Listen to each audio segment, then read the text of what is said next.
Bienvenue en Anjou. Aujourd'hui, j'ai rendez-vous avec le gros gris. Le gros gris, c'est une espèce d'escargot. Et j'ai rendez-vous avec Arnaud, héliciculteur, entendez producteur d'escargots, qui va tout nous dire sur comment préparer cette petite bête à antenne.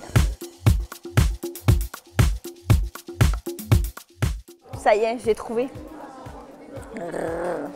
Arnaud, sa passion, c'est l'escargot. Ça tombe bien. Il m'a préparé quelques petites choses pour me régaler et pour vous régaler. Escargot au courbouillon, escargot confit à la graisse de canard et petit plus pour tous ceux qui ont peur de goûter l'escargot pour la première fois, une terrine d'escargot avec 50% d'escargot et 50% de beurre d'ail. Tartiner sur des toasts, pour farcir des champignons ou pour faire une petite sauce. La terrine d'escargot, finalement, c'est indispensable. Alors là, il y a 120 escargots à l'intérieur, de quoi faire un vrai festin. J'ai fait le plein d'escargots cuits au courbouillon, je vais maintenant pouvoir me lancer dans tout un tas de recettes. Que diriez-vous de petites brochettes d'escargots, lard ou encore une quiche aux escargots, à moins que vous ne préfériez une poêlée d'escargots à la girole. J'ai oublié de demander quelque chose à Arnaud. Mais comment ces petites bêtes arrivent-elles dans le bocal? Allons lui demander. Arnaud, mais oui. Comment arrivent-elles dans le bocal? On les prend un par un pour les mettre dans le bocal et on les compte. Et si on allait voir ça directement à la ferme? On y va? Pas de problème. Allez, on y va. On vous attend. Notre ami l'escargot est en train de sortir de sa coquille. Ici, on se trouve dans son enclos. Ici, il y a 600 mètres carrés.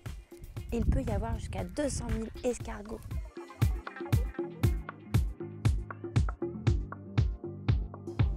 Les naissins, les bébés escargots, sont placés ici dans le parc au mois de mai.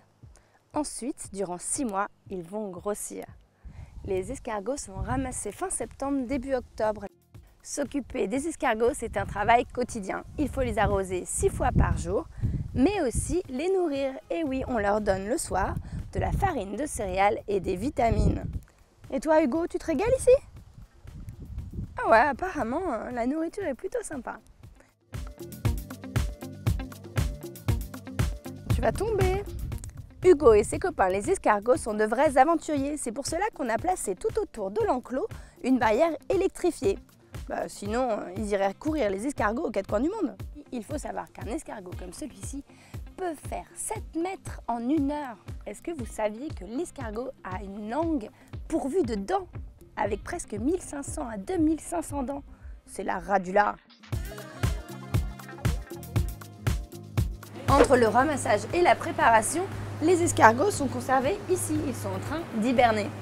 Les escargots hibernent à 3 degrés. Ça fait un petit peu froid. Nous, on va les laisser se reposer tranquilles. Parce qu'après, la prochaine fois qu'on reviendra, ce sera pour les cuisiner. D'ailleurs, si on allait voir comment ça se passe. Suivez-moi, on va dans le laboratoire de transformation. On va beurrer des escargots.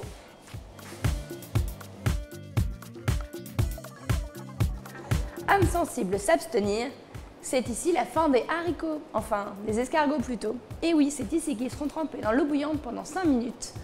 Après, une fois blanchis, il ne restera plus qu'à les cuisiner.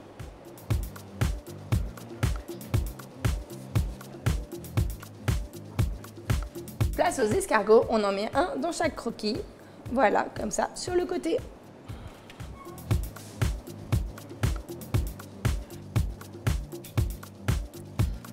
Place au beurre d'escargot. Alors, vous n'avez peut-être pas l'odeur, mais moi je vous dis, ça sent divinement bon.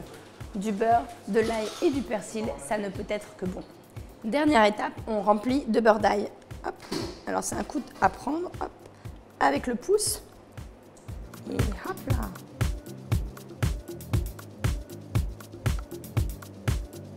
L'escargot, on peut le manger au quotidien. Et pour changer de l'escargot au beurre persillé, voici une petite chose qui devrait vous plaire. Allez, venez. Blanquette d'escargot à l'ail doux, avec des figues et des champignons. Civet d'escargot au Saint-Nicolas de Bourgueil.